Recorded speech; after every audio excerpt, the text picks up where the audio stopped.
We're live. Hello, welcome back. I am in the shroom room. This is one of the many spaces in my in law's property up in New Mexico in the Gila National Forest. And it's quite beautiful here. It's also quite cold. And I forgot all of my recording equipment back in LA. And I had to go to Walmart, pick up some mics, pick up some cameras, and we're doing it. We're doing it. And so, tuning in live from the Gila National Forest, rich history of the Mogollon and Apache Native Americans, the indigenous folks of this land. It's actually pretty wild because within, I think it's like 7 acres total that they have that came with the house. There is a part that's like outside of the fenced in area that actually still has a lot of remains of dwellings and pueblos that roll through this area because there's a bunch of shattered pottery from the natives that lived here before. So, pretty beautiful, pretty sacred. Needless to say, we haven't even touched the pottery, the shattered pieces, not even to collect them to keep them because it's sacred land. You walk into that area and you can feel the potency of the energy there. So, really excited to be recording this solo episode, this end of the year episode. Literally, if you're tuning in, as we just launched, happy holidays. If you celebrate Christmas, if you celebrate Hanukkah, happy holidays to you and your loved ones. We're coming up on the new year, coming up here in just a couple of days. And this episode, I wanted to do a year end review because this was such a transformative year for me. It was so expansive. And I know that there are so many little nuggets of wisdom and experience that I gained along the way that I'm still very much integrating. But if anything, I wanted to offer this as an inspiration for you to do your own year end review. My favorite way to do it is one of two ways. One, I'll look at my planner. I have a physical planner, my Magic of Eye planner. Shameless plug. I'll put the code down below if you want to get your own for next year. I have a code with a little discount for you. And it's just nice to have analog hand to paper recordings of your year. And so I've gone through my planner, kind of looked at the highlight moments, the highlight things that made this past year so memorable. And then I actually looked at my phone and went through my camera roll throughout the year and just looked at every month because time flies and life is made up of all the little moments, right? Yes, we have these big, grandiose moments and these big, grandiose experiences that these little moments all lead up to. Also, I apologize. Caveat, a few days out of having a pretty bad head cold. So I might sound a little nasally. I might sound a little congested. Don't mind me. I'm not contagious through video or audio, I swear. So, why don't we begin from the top, shall we? This year, January, the biggest lesson for me in January was the power of sisterhood. For me, as a person who identifies as a woman, identifies my people as my sisters. And it really was a month of expanding connections. I was invited to a few quote unquote influencer events, which to me, I just look at them as like beautiful networking events to meet other people in the industry. And it's pretty easy to know when there's resonance with another person. I got to attend so many beautiful events and meet some incredible women in January, including a key individual who I would soon find out would change the trajectory of my life. If you haven't listened to it yet, go back and listen to my episode about how I even ended up with a Nike partnership. It's a pretty wild story. I believe it's episode 29 in season 1. And it's incredible because, to make a long story short, I was at women's circle and we got partnered up with another person. I wasn't facilitating. People had no idea who I was. I was just there to receive. And the person that I got partnered with, we just hit it off. I was my authentic self.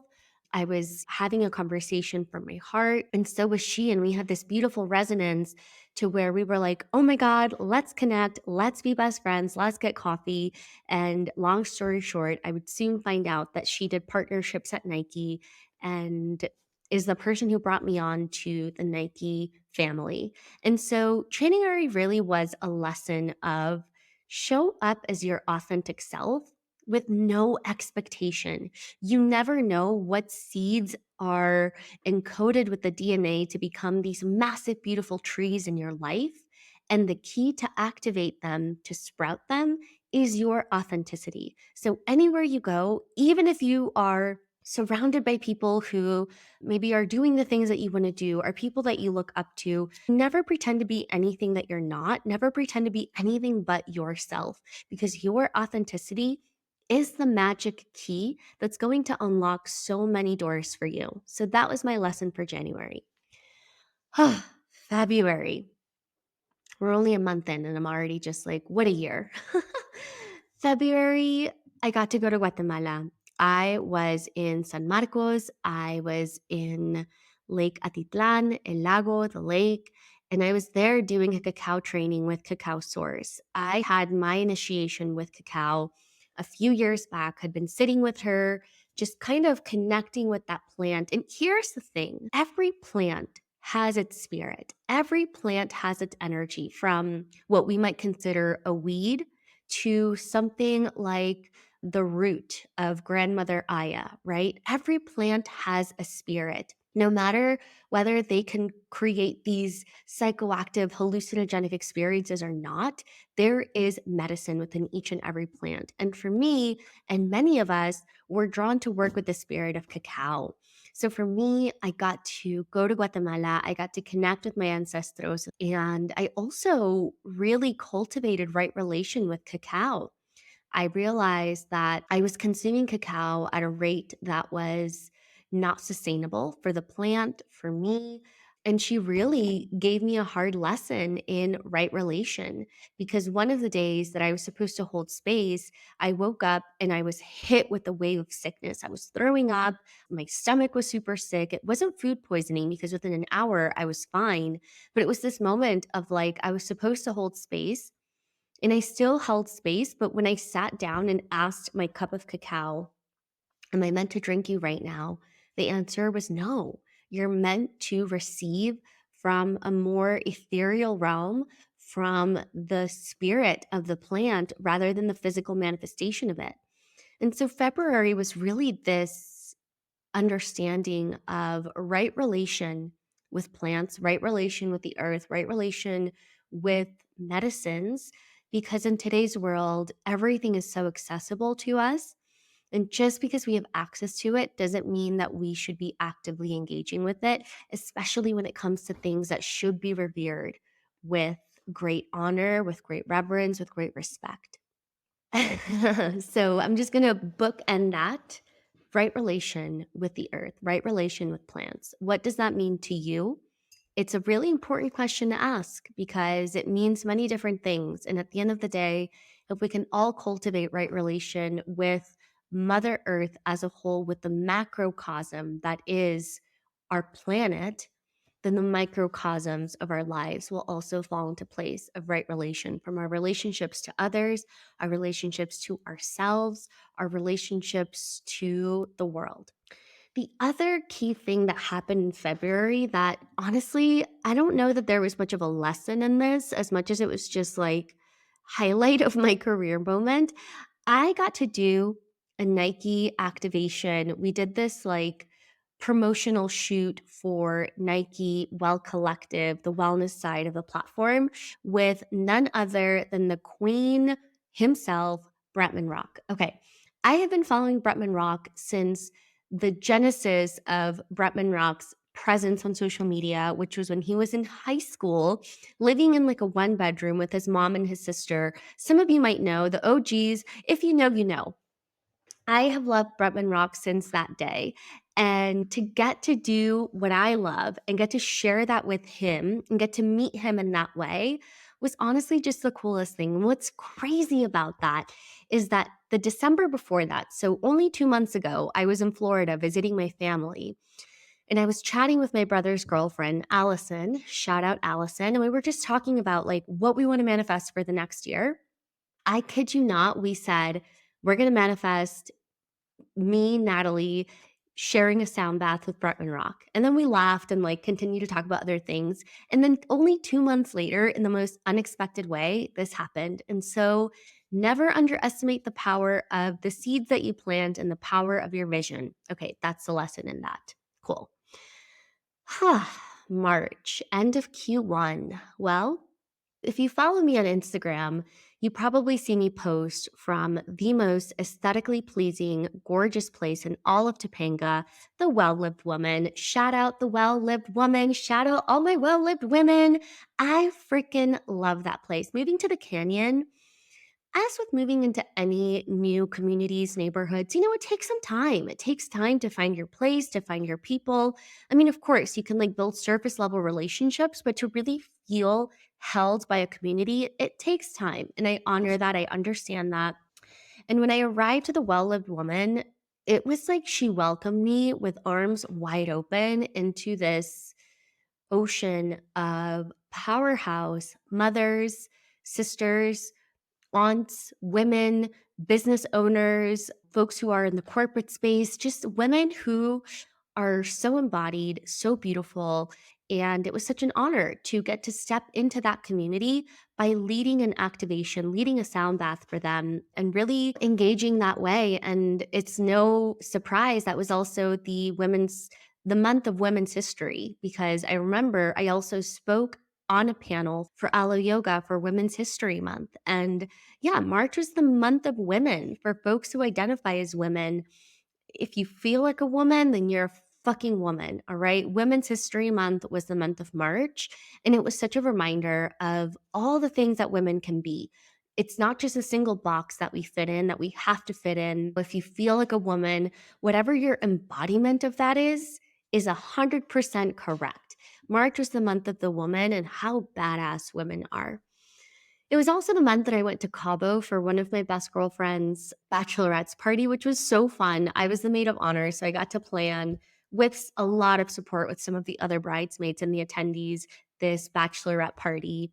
And it was super fun. It was also like I'm probably 3, maybe 4. I honestly have lost track because it was a definitive date that I decided that I was gonna no longer drink alcohol. I think it was the beginning of 2019. I'd have to do the math, but year 3 or 4 into my alcohol-free sobriety journey. So going to a bachelorette party in Cabo as somebody who no longer drinks alcohol was actually really empowering. There was so much to do. I was up super early. I felt refreshed. And also, it was fun to have fun with the girls who were drinking all the tequila, and it was just silly. It was lots of fun. The end of March, I also got to officiate my cousin's wedding in Chile. Now, if you've listened to any of my previous episodes, you might know that I'm originally from El Salvador. My first language was Spanish. And when I moved to the States when I was 11, trying to assimilate, I totally stopped speaking Spanish, almost lost it. It wasn't until I was sent to Spain 2019 when I worked for ClassPass to launch the app in Madrid that I really regained my confidence in speaking Spanish. All that being said, officiating a wedding is a whole different playing field. I was so nervous, but I'll never forget the moment. Of course, I said yes when she asked me, right? Like, you can't, if it's something that you innately want to do, you can't let fear hold you back from doing something that you're going to remember for the rest of your life. They're probably going to remember for the rest of their lives. And just being play a role in somebody's big moment, one of the biggest moments in somebody's life. So it was such an honor. I grew up with my cousin Marcela in El Salvador. She now lives in Chile. And so having her ask me to officiate her wedding was such an honor. I prepared so much. I wrote down my script. I had my dad double check it for grammar and pronunciation and all of that. But I stepped into the arena. I said yes. And even though I was so scared and I knew that people were going to clearly sense that maybe Spanish is no longer my dominant language, which is a shock. I was like, I don't care what people think. I don't care how I'm going to sound or how I'm going to look. I'm doing this for her. So I'll never forget being up at the stand or the podium or whatever you call it and feeling so nervous and then just locking eyes with my cousin and realizing like, this isn't even about me. This is all for her. And from that moment, I feel like I blacked out. Like I don't quite remember it, but I just remember seeing her happiness and her joy. And I think the lesson in that was getting out of our own ways when fear shows up and doing things that our souls feel called to do, because sometimes it's not even about us, it's about the impact that we create in others' lives. March was pretty epic. And then April, I got to go to Patagonia with my husband, where we actually had the biggest initiation in our marriage yet. I'm not going to dive into it too much, but it was hard. It was really, really hard. And I wasn't sure which way the cards were going to fall. But what I learned out of it is that the way in which society tells us that marriage has to be, what partnership has to be, is not a one size fits all. And only your heart and soul knows when a situation is meant to be worked through together and when a situation is best worked apart. And I kept my heart close to myself. I didn't really speak with many people about it, though we did see therapy and that was super helpful. But outside of that, like I wasn't really open to the opinions of other people. And I kind of just kept my cards close to my heart and trusted my heart in the guidance that it was giving me. And you know what? It was the best choice I've ever made for my marriage, for myself, for my partner, because what was on the other side of that was such monumental growth and a deepening of our partnership that I don't think could have happened without that initiation. I also reflected in that initiation activated and supported my evolution from, I like to think of archetypes a lot. And if you're not familiar with archetype work, it's such powerful work to see what archetypes you embody most, what archetypes maybe you're afraid of, what archetypes you are leaning more into, looking towards in the future. But for me, I was so in my maiden archetype, the innocent. The maiden is kind of like the damsel in distress. She's also like fun and sexy and happy go lucky, which I still hold a lot of those parts of myself. And I was so scared of like the mother archetype, the crone archetype, because I felt like I would lose my essence. I was so used to identifying with the maiden archetype because I knew that well. I've been doing that art. I've been in that archetype for the last better half of maybe 15 years of my life. And so I know that archetype well. And so stepping into the mother, stepping into the crone, which is interesting because I feel like that initiation actually, out of my own defense mechanism, I went from the maiden and leapt into the crone archetype, the wise woman kind of. The crone is like the elder. She's like the freaking like no bullshit, unfuckable with wise woman. And I kind of went into that immediately and felt so aligned in that. And then I realized that I kind of skipped the mother and I came back into the nurturing, which opened me up into the idea of being a mother, which is another topic for another day. No, I'm not pregnant, but it is on the horizon and something that I'm actually excited for now, whereas before I was super scared. Though don't get me wrong, I'm still super scared. I'm sure that when that chapter of my life comes, I'll have plenty of episodes about it for those of you who are on that same wavelength and that same path. But yeah, and it's super a beautiful irony that the part of Patagonia that we were in was called Tierra del Fuego, land of fire, because we were literally trial by fire, and it was epic. Also, April, I officially signed with Nike. I don't know if you can see my swoosh. I'm wearing my swoosh. Like, I just have no words. I feel so grateful. I guess what I am today, call it a sound practitioner, a wellness coach, a yoga teacher, a meditation teacher. Never did I think in a million years that something like that was possible, but it is. As a first generation daughter of illegal immigrants, English as a second language, Latina, minority, business owner woman, it is possible. Sí se fucking puede. Okay? That's all I'm going to say about that. Love you, Nike. I am so, so grateful. May. Okay, April clearly had a lot. May, I had, oh my gosh, May, I did an equine retreat with Cassandra of the Reflective Horse. at Away Malibu with none other than my sister, Krista Williams of the Almost 30 podcast. And it was so beautiful. Working with the horses, you really drop into a level of subtlety and sensitivity that it's how they operate. And if you show up in any other way than in the subtleties, in the sensitivity with the horses, it's just not going to work. They're either going to be repelled by you, they're going to be spooked by you. And so, working with the horses really opened my eyes to the power of sensitivity, the power of the subtle. So much so that in horse culture, the stallion is actually not the leader, contrary to what most might believe, right? The stallion is the muscles, the scary one, the leader. Yes, he's the protector, but the leader is actually the most unassuming, the most quiet one. She's called the lead mare.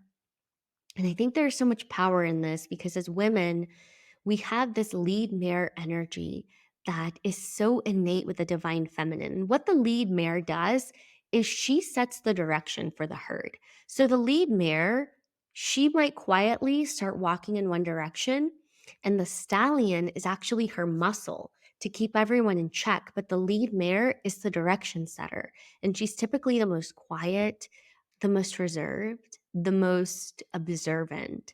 And I think it's so beautiful and powerful.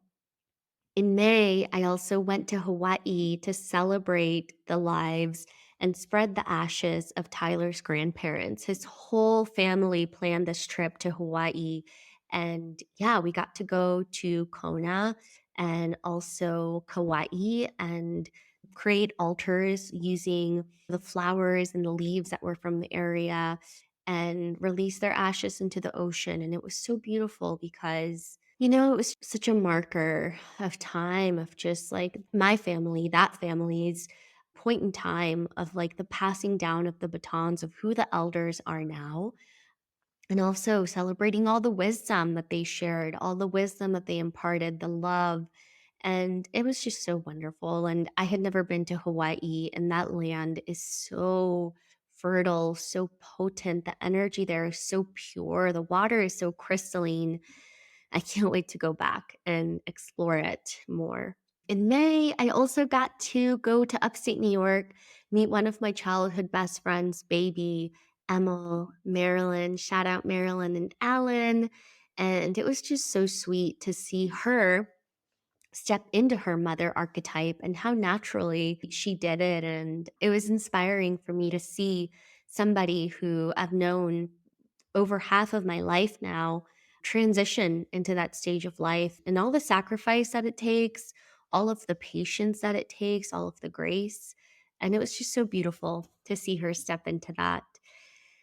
And then June was a fun month. June, I got to really feel integrated into the Nike fam. I went to Portland, Oregon, and Beaverton, and I visited Nike HQ and actually met 50 other global trainers from all over the world, from London, from Australia, from Brazil, from Mexico, so many different parts of the world, from France, from Italy.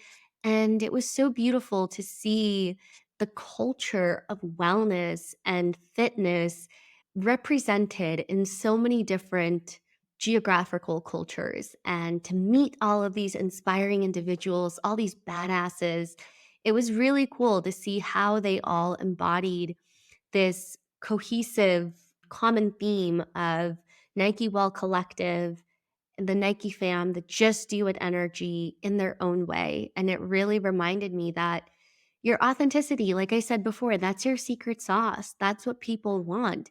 And not to be authentic because it's what people want, but it's because it's the only choice that you have. Anything else is doing a disservice to your energetic, your physical blueprint in this lifetime, in this manifestation.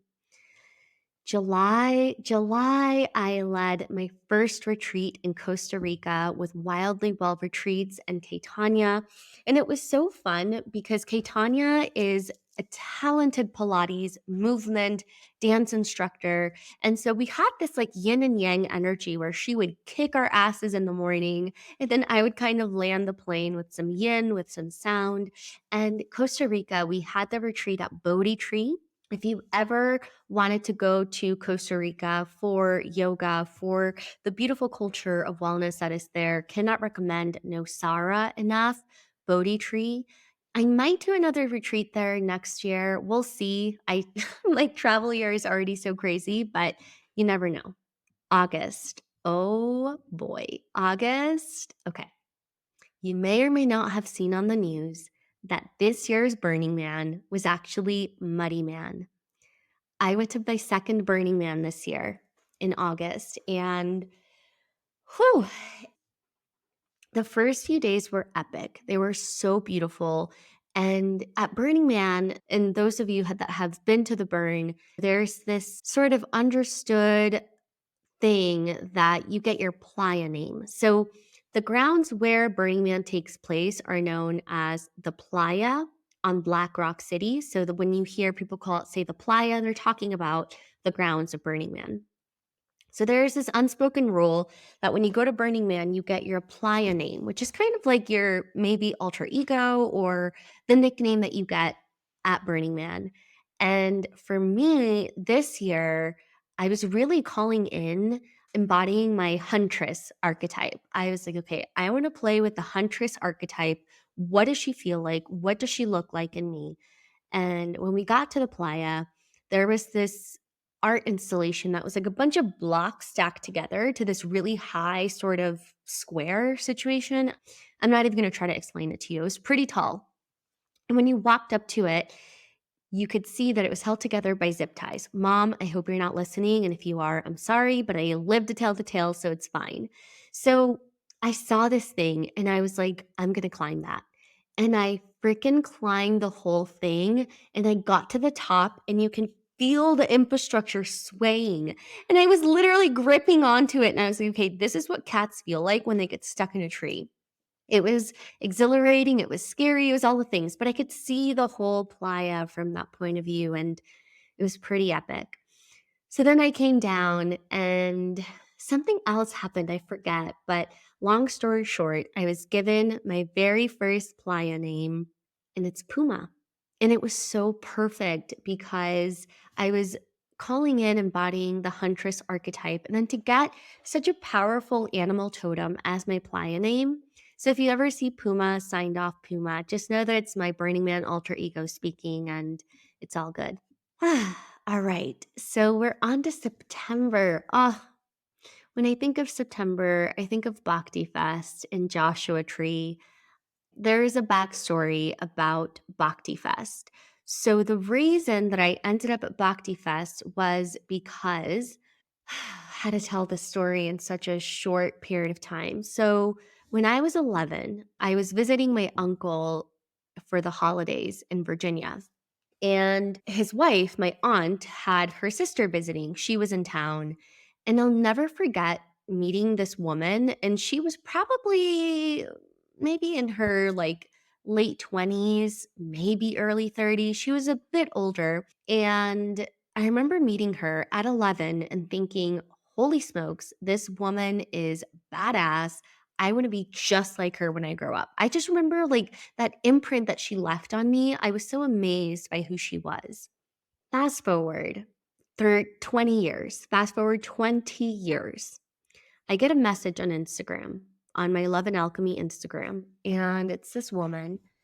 And she says, hey, I don't know if you remember, but we met when you were a little girl. And I just want to let you know I am so proud of who you've become. Something along those lines. Within seconds, it dawned on me that that was the woman that I met when I was 11. And the reason that I thought she was so freaking cool is because she was a yogi and she was exuding that energy. So even before I knew anything that I know today, my soul still recognized that, for lack of better terms, this lady is good vibes. Whatever she's doing, it's working. Hint, hint, what she was doing was chanting kirtan, meditating, doing yoga. And so she goes, yeah, today I'm still big yogi. I also lead partnerships and talent management at Bhakti Fest. And whenever we start at Bhakti Fest again, it was like kind of in the middle of the pandemic. She was like, I want to bring you on to do sound. And I just thought, oh my gosh, like, what is this life. It's just like the synchronicities, the coincidences are too good. And so, sure enough, when things opened back up again, she invited me to come to Bhakti Fest, and that's how I ended up at Bhakti Fest. And simultaneously, I will share a little bit of my husband Tyler's journey and his dharma. I'm still stuffy. I apologize. So, there are different types of yoga. There is hatha, which we know as like the asanas, the pranayama, the movement. There's also bhakti yoga, which is the yoga of devotion. There's karma yoga. I'm blanking on the other ones, but what I want to talk about is bhakti yoga. So, my husband, in addition to being an asana hatha yogi, he's also a big bhakti yogi. He loves to chant. He has a bhakti heart. He loves devotion. And so, going to Bhakti Fest was really beautiful because he got to come along with me with artist bands and he got to meet some of the folks that he's looked up to. And the two moments that I'll never forget are my set time for my sound bath was at the same time as Krishna Das. Now, Krishna Das, for those of you that might or might not be familiar, Krishna Das is an American vocalist who essentially brought bhakti to the West. He's kind of one of the pioneers of bringing bhakti yoga, bhakti chanting kirtan to the West. And he was kind of in the same era as Ramdas because they shared a guru, Neem Karoli Baba, who was their guru. And it was kind of wild because my set time was conflicting with his set time. And at first I was like, oh, I'm so bummed I can't go see Krishna Das because I'm doing a sound bath. And then it dawned on me that the sound bath I was going to be facilitating was going to be supporting Krishna Das, even though we were different stages. Like they were going to be infusing the vibrations, weaving. And I thought, dang, if 5 years ago, when I did my yoga teacher training, you would have told me that I would have been doing a sound bath while Krishna Das was in the background chanting kirtan live, I would have never believed you. And to hear Krishna Das and the audience chanting together to Baba Hanuman, to Krishna, while I was playing the bowls and the gong was, humbling, truly, truly humbling. The other thing I'll never forget is there's this artist named Ayla Nereo who, if you've never listened to her music, and I'm also Googling stuff as I as I talk because I don't want to like butcher anyone's name, but if you've never listened to her, she's an incredible artist, sings about the most beautiful things, a lot of really beautiful folk music, spiritual music. Let me see, what's one of my favorite songs by her? Turning Wake and Eastern Sun is my number one song that I love by her. You'll never forget. I was also clashing set times with her the next day. And while I was starting the sound bath, Eastern Sun is a song that I'll oftentimes play at the beginning of a sound bath, at the end of a sound bath. And my husband, Tyler, came up to me and he was like, it's so crazy because at the beginning of the sound bath, I heard the song Eastern Sun. And I thought you were playing that through the speakers as you normally do, but it sounded different. And I thought to myself, maybe she's playing a different version of it. And then very quickly it dawned on me that no, Ayla is actually live on stage singing that song as the sound bath is starting. And so that was another just like pinch me moment, humble moment, grateful moment in my career that it was just pretty wild. And when you do things that are born from your heart, that's out of passion, that's out of the desire to be of service, don't worry about the money. It will follow. Success, abundance, prosperity, so long as you're on your dharma and doing things out of being of service, out of your heart, out of love, all of that will follow. Might take a little bit longer than you expect, but it will follow. That much from my humble experience, I know for sure. October. October is a festive month. So both Tyler and I are Libras. He's October 9th. I'm October 18th. I'm a little bit closer to Scorpio. He's kind of like smack Libra in the middle. He's also double Libra, Libra sun, Libra rising. A lot of Libra in the house. But we went to Joshua Tree to celebrate our birthdays. We also went back to Arizona to celebrate his birthday with his family. And the older I get, maybe for like big birthdays, I'll do like a big party. But the older I get, the more I realize that like all I really want is just quality, intimate time with my people. It might be my stellium and Scorpio. It might be my Aquarius moon, but I just want to be with my people. And that's what we did this year. Him and I went to Joshua Tree. We went to the Integratron. We dined at La Copine, if you ever go to Joshua Tree, go eat at La Copine. It's this French restaurant that's mwah, chef's kiss. So good. So October was birthday month, celebrating 32. I'll never be ashamed of my age. I also can recognize that I'm still pretty freaking young, and maybe folks who are older might feel some type of way about somebody who's in their early 30s saying that, but I mean it. Like, come at me when I'm 50, I'll still be saying the same thing because you know what? In the grand scheme of things, our lives are so short, so freaking short. And every year we get wiser, we get more experience, we get to live more of this beautiful journey that goes by in a snap, right? I feel super blessed. 32 years of a wild ride of a life. And every year I feel like this is the best year yet. But this year I feel like this is the best year yet. I'm sure I'll say the same thing next year. November was a month of family. I hosted my family for the holidays and it was my first time hosting. It was so fun. I also started eating meat again in November. So maybe I'll do an episode on this, but I have been a vegetarian, had been for, let's see, 14. What's 32 minus 14? Anyone can tell me. 18. So what? For 18 years, I was vegetarian. Holy smokes. And my big joke with my family, I have two younger siblings who they bring out the inner child in me for better or for worse. She's a little bit cheeky, she's a little bit immature, and we love her.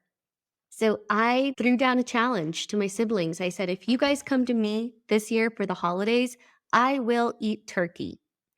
And they came out and I kept my word. But the bigger reason behind it is because, as I talked about earlier, motherhood is on the horizon for me. I don't know when, it's not any time in the immediate future, but it is on the horizon. And I just felt like part of me was craving a little bit more protein, a little bit more sustenance.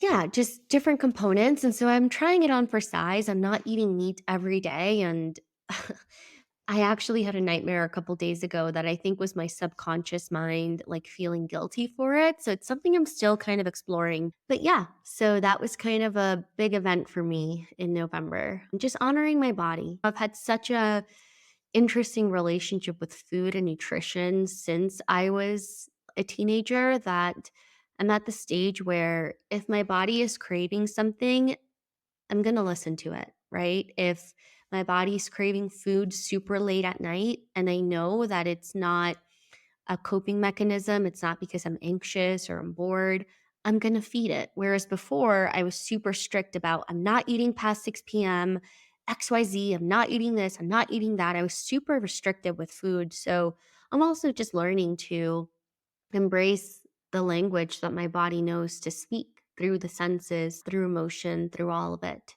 And it's still a journey. Who knows? I might completely change my mind if these nightmares continue. But for now, that's where we're at.